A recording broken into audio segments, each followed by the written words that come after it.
Tervetuloa seuraamaan Audi 49 Grand Prix-sarjan osakilpailua. Tällä kertaa hieman sateisimpiin olosuhteisiin tänne Helsingin merisatamaan.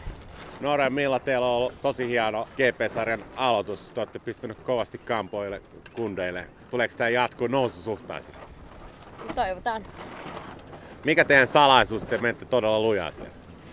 Jaa, en mä tiedä. Yritetään vaan päästä niin lujaa, kun tiedetään, että pojat on vahvempia sit lenssillä, kun tää nostaa jennoa. Niin kun on vauhti vaan kryssillä, niin kyllä se siinä. Te ette ole ihan novisia skiffipurjehdukset, te olette 29, eikö niin? Mä oon purjehtinut 6 vuotta ja vuoden ollaan purjehdittu yhdessä. Teillä on vähän toi paino pienempi kuin kundeilla, niin onko se vaikea pitää 49 pystyssä? Onhan se, kun tulee kunnon puuska, niin kyllä sitä pitää päästä aika paljon isopurjetta, että siitä se tietenkin kostautuu, mutta ihan hyvin se on tähän asti ainakin on mennyt. Että. Toinen osa kilpailu meni täällä Helsingissä hyvin, saitte kakkosia. Lähteekö se nyt se ykkössiä? Joo, toivotaan, että päästään yllättämään toi Fasu tuossa viimeistä A-finaalissa. Niin se on hyvä tää GP, kun se on kuitenkin aika yhdestä poikki se finaali, niin kyllä siinä on mahikset. Täällä on nyt vähän erilainen keli. 2 eka-osakilpailua mentiin hyvässä tasaisessa tuulessa ja aurinko paistisi. Nyt on vähän poikkeuksessa keli. Joo, on tässä vähän keli muuttunut, vähän enemmän näitä vettä tulee. Ei nyt ihan vaakatasossa vielä, mutta saadaan toivoa, että tuulikas täältä vähän nousee, vähän kivempaa skabata tässä. Jos kuitenkin vettä tulee, niin vähän kovempi keli saisi kanssa olla. Aurinkoiset säät on muuttunut vähän sateisempaa. Miten näkeekö tuolla tuulenpuuskia enää ollenkaan? No, toivottavasti näkee, että vähän on tämmönen koirailma voisi sanoa, mutta ei se mitään. Tuulta näyttää olevan, niin eiköhän veneet liiku aika nopeasti. Puuskainen tuuli tekee haastavaksi purjehtimiseen. Kuinka vaikeaa se on pitää 49 käsissä? No tässä on vaikea, kun siinä on niin paljon purjepinta-alaa, niin sen hallinta on tosi vaikeaa, kun on puuskainen tuuli. Täällä Helsingin toisessa osakilpailussa teillä oli vähän myös huonoa tuuria, että hylättiin ja pisteitä jää aika vähin. Onko tänään sitten revanssipaikka? No tänään on, että tänään tuulee ja sanotaan näin, että eilenkin vauhti oli ihan kohillaan, että ainoastaan ne virheet saadaan pois, niin sit tulos voi olla ihan hyväkin. Mutta tänään tosiaan niin on meidän keli niin sanotusti, niin otetaan pisteet pois. Sadekeli, niin aika tuommoista vaikea nähdä tuolla. Tulee aika paljon ropina naamaa. Joo, kyllähän siinä ropisee, sit kun rupeaa vauhtia olemaan, niin menee vähän sumuseksi toi näkökenttä. Mutta onneksi veneessä on väri sen verran ja pojut näkyy kyllä. Rata on lyhyt kuitenkin, niin en mä usko, että se on mikään ongelma. Ei ole vielä ihan vaaka suoraan, mutta tuuli nousee. Kyllä, voi odottaa, että saattaa tulla ihan kovakin puffia tuossa päivän edetessä, että katsotaan mitä tulee. Yritetään pysyä pystyssä. Semmoinen Waymont-keli, eli vaaka suoraa sadetta. Joo, mutta ei anneta se häiritä, mennään ja keskitytään kuitenkin seilaamiseen. Tähän on pakko tottua. Tää rata-alue on aika puuskainen. Helposti tuolla tulee nopeita tuulenmuutoksia. Vetää 49 purjehtimisen aika vaikeaksi.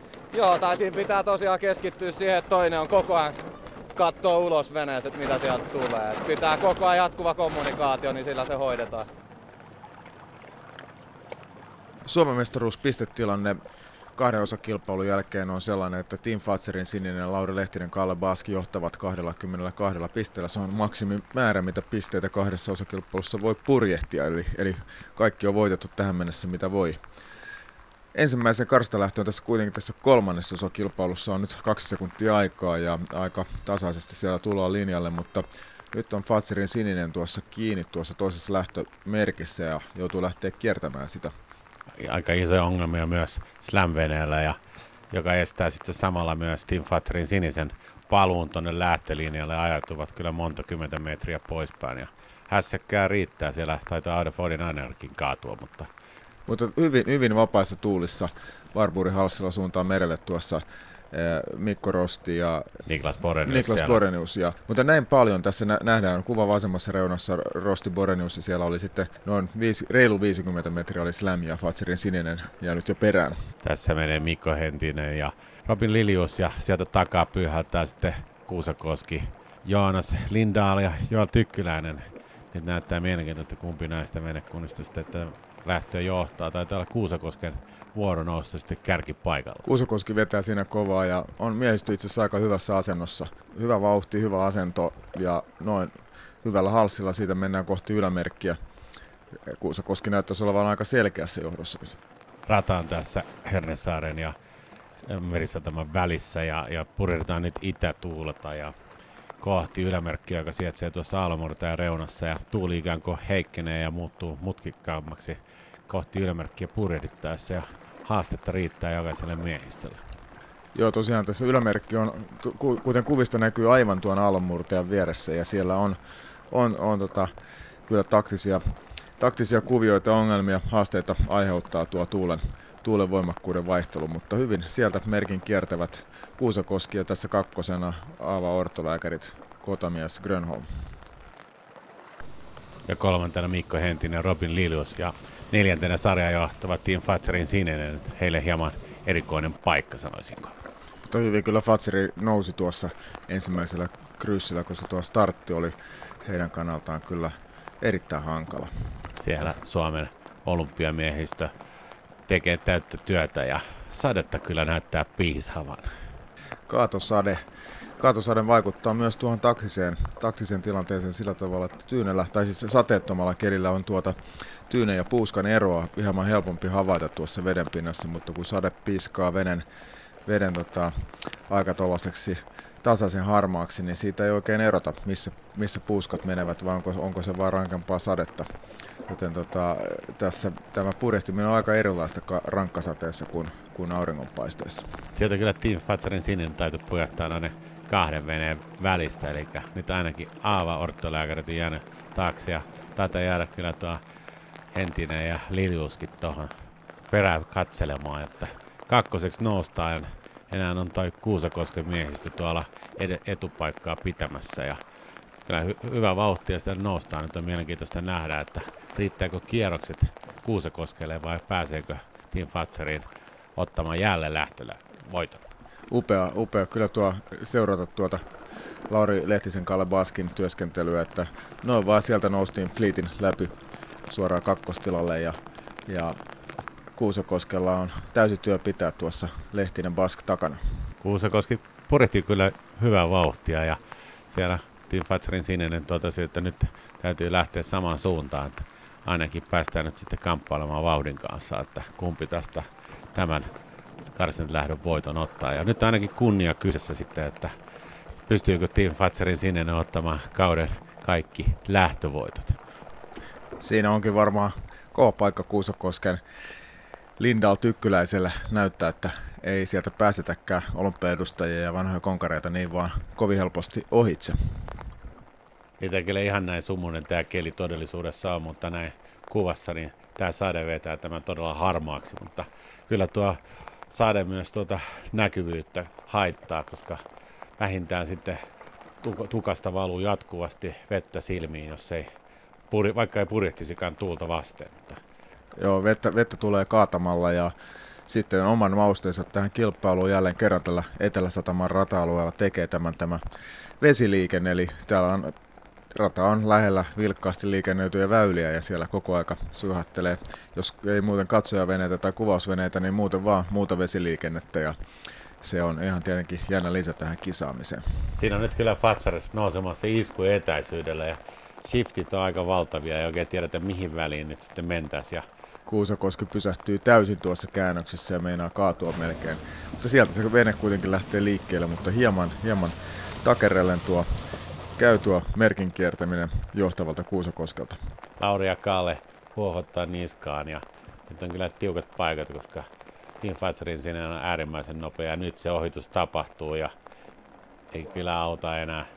Täytyy olla näin, että tämä lähtö menee sitten Kalle Baskille ja Lauri Lehtiselle. Siinä on miehistö, joka osaa ottaa tilaisuuden, kun se eteen tulee. Lehtinen Bask nappasi tuon yhden tuulenpuuskan ja sillä meni ohi, mutta nyt taas jälleen kerran Kuusakoski menee ohi. Kyllä siinä on ainakaan Joonas ja Joel aina periksi, että nyt taistellaan loppuun saakka. Jipin paikan määrittämisellä kyllä tämä kisa voi ratketa. Ja nyt näyttää siltä, että Kuusakoski ajaa hiljaiseen tuuleen ja Fatser pysyy tuossa puuskassa, tekee aikaisemmin jipin ja noin iso ero taas tulee siitä, kun Fottinaarilla pysyy puuskassa tai ajaa puuskasta ulos. Mutta hienoa taistelu Kuusakoskelta erittäin hyvä. Fatserin Sinistä vastaan ja eiköhän tästä saada mielenkiintoinen A-finaali aikaiseksi vielä. Ja mennään vielä kuitenkin tuon toiseen karsintalähtöön, siihen vielä aikaa. Ja eipä näytä kauhean iloisilta noin Fodenar-purjehtijoiden ilmeet tuossa vesisateessa. Tosiaan tässä kilpailupäivän aikana vettä on satanut aivan kaatamalla yhtä mittaa koko ajan. Ja se kyllä kieltämättä vähän rassaa varmaan miehistöjä. Vettä on tullut tällaista oikein kuin kunnon rankka kaatosadetta aamusta lähtien.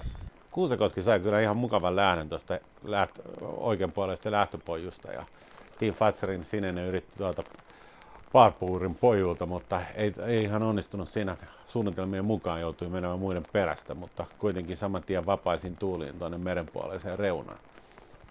Siellä Olympia edustaja meidän Lehtinen Bask merenpuoleisessa reunassa hyvässä puuskassa. Ja nyt ehkä hieman sieltä näyttäisi hyytyvän tuo mereltä tuo puuska siellä Fatserin.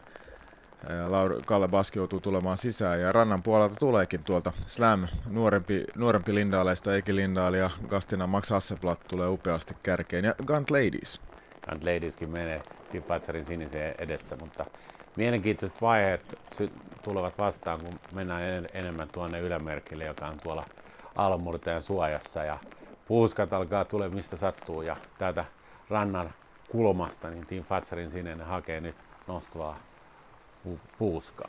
Tosiaan ylämerkin lähellä tuo tuuli hiljenee ja siellä on nyt oikeastaan näytti äsken, että suurin osa fliitistä oli tuolla ulompana, niin lähestulkoon pysähtynyt paikalleen ja Fatser on noussut tuolta lähelle kärjen tuntumaa. Siellä on Gant Ladies, joka oli äsken aivan tosi hyvin, on jäänyt tuonne ulommaksi lähestulkoon paikalleen. Slam ja Gant, Fatser rintarinnan tulossa ylämerkille. Nyt on aika tiukkaa kisaa siinä. 3 venettä aivan vierekkäin lähestymässä ylämerkkiä ja se on oikeastaan siitä, että kuka tästä merkille parhaiten pääsee ja kuka saa sisäpuolen paikan. Fatserin sininen sitten ottaa tuon sisäkurvin ja saakin aika hyvin käännettyä veneen tuossa ylämerkillä. Vaikka tuulta ei ole ollenkaan, niin veneen vauhti pysyy aika hyvin vauhdissa ja nyt on avaintekijä se, että kuka saa tuosta veneen todella liikkeelle ja näyttääpi menemään Team Fatserin sinelle muiden edelle ja tämän karsintalähdön voittoon. Sillä puuskalla ratkaistiin tämä kilpailu. Toinen karsintalähtö Fottinainer Grand Prixissa. Samana viikonloppuna purjehdittiin myös 29-luokan kilpailu. Luokka on aika hyvässä kasvussa ja nuoria purjehtijalahjakkuuksia on useita tulossa kilpailuun. Tämän viikonlopun kilpailun voittivat NIK:n Viktor Silén ja Artur Tärman. Ja tauon jälkeen Fodenaren luokan SM-pisteet ratkaiseva A-finaali.